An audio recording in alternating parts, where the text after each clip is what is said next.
Assalamualaikum warahmatullahi wabarakatuh. Perkenalkan, nama saya Maslama Fina Zamzami, program studi ilmu hadis kelas 2B. Di video ini saya akan membahas keutamaan ilmu dan ulama dari kitab Lubabul Hadis.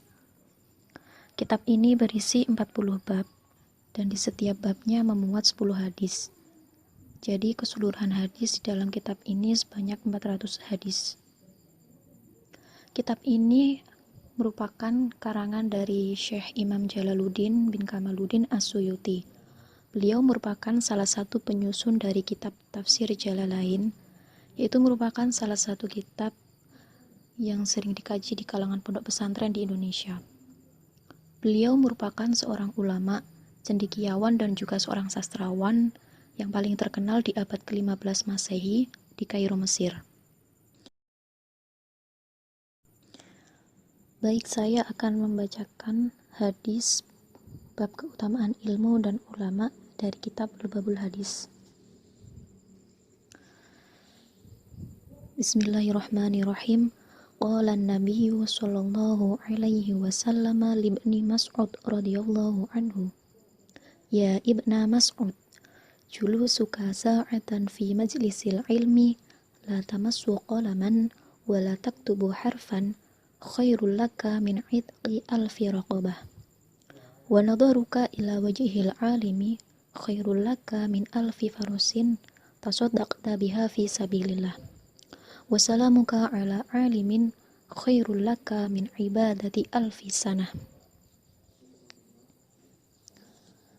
Nabi Shallallahu Alaihi Wasallam berkata kepada Ibnu Mas'ud radhiyallahu anhu, Ya ibna Mas'ud, wahai Ibnu Mas'ud, julusuka sa'atan fi majlisil ilmi, dudukmu di dalam majelis ilmu walau hanya sebentar, la tamassu qalaman, tanpa menyentuh pena, wala taktubu harfan, dan tanpa menulis walaupun hanya satu huruf, khairul laka min idqi alfi raqabah, itu lebih baik bagimu daripada memerdekakan 1000 budak.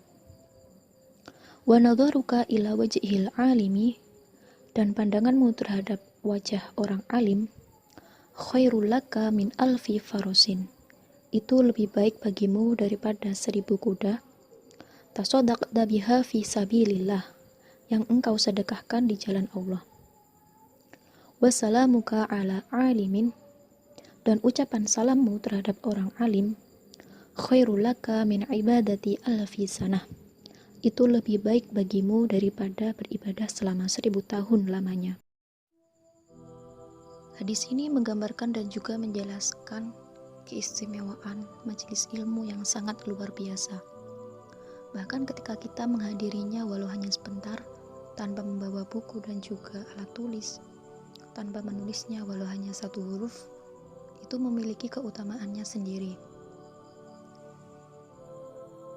Sebagai seorang penuntut ilmu, kita harus memperhatikan adab dan juga etika ketika dalam menuntut ilmu, yaitu melalui apa? Ikatlah ilmu dengan menulisnya, dan ikatlah ilmu dengan mengamalkannya. Jadi kita jangan terpaku dengan hadis yang telah disebutkan di awal tadi, kemudian disalahartikan ketika kita menghadiri sebuah majelis ilmu, kita tidak membawa buku dan juga alat tulis, dan tidak mencatatnya walau hanya satu huruf, itu merupakan suatu hal yang salah.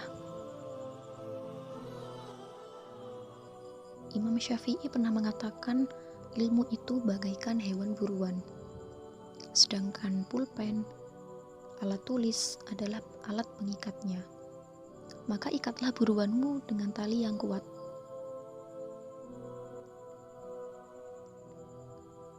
Alangkah bodohnya jika seseorang mendapatkan hewan buruan, kemudian tidak mengikatnya dengan kuat,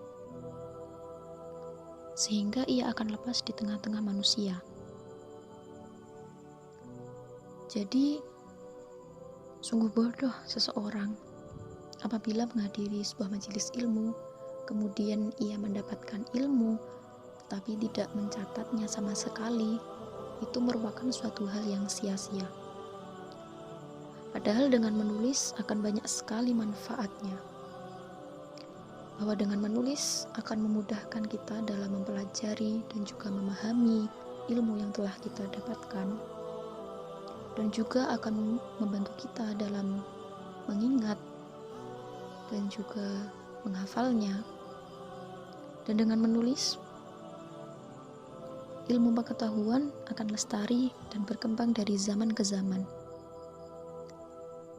Jadi meskipun hal ini terlihat sepele, tetapi kita jangan meremehkannya, karena besar sekali dampak yang dihasilkannya.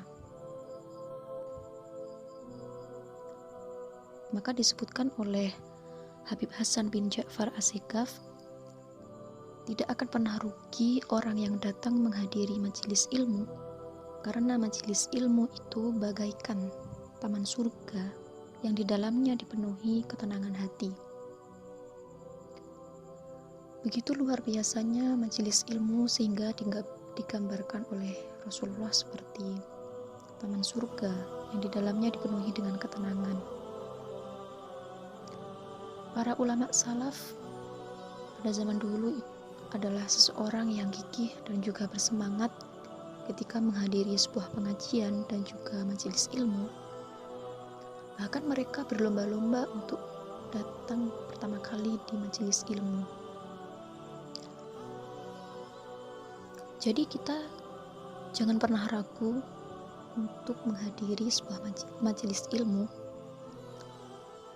karena di dalamnya banyak sekali keberkahan dan juga manfaat yang akan kita dapatkan di dalamnya.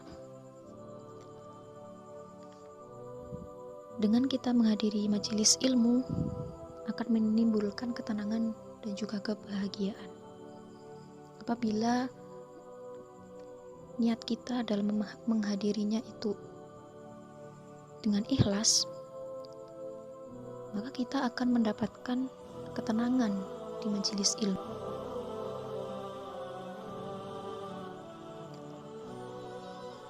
Umar bin Khattab radhiyallahu anhu berkata, aku pernah mendengar Rasulullah Shallallahu alaihi wasallam berkata, barang siapa berjalan menuju perkumpulan orang alim, maka setiap kalimat yang diucapkan orang alim itu dinilainya satu kebaikan baginya.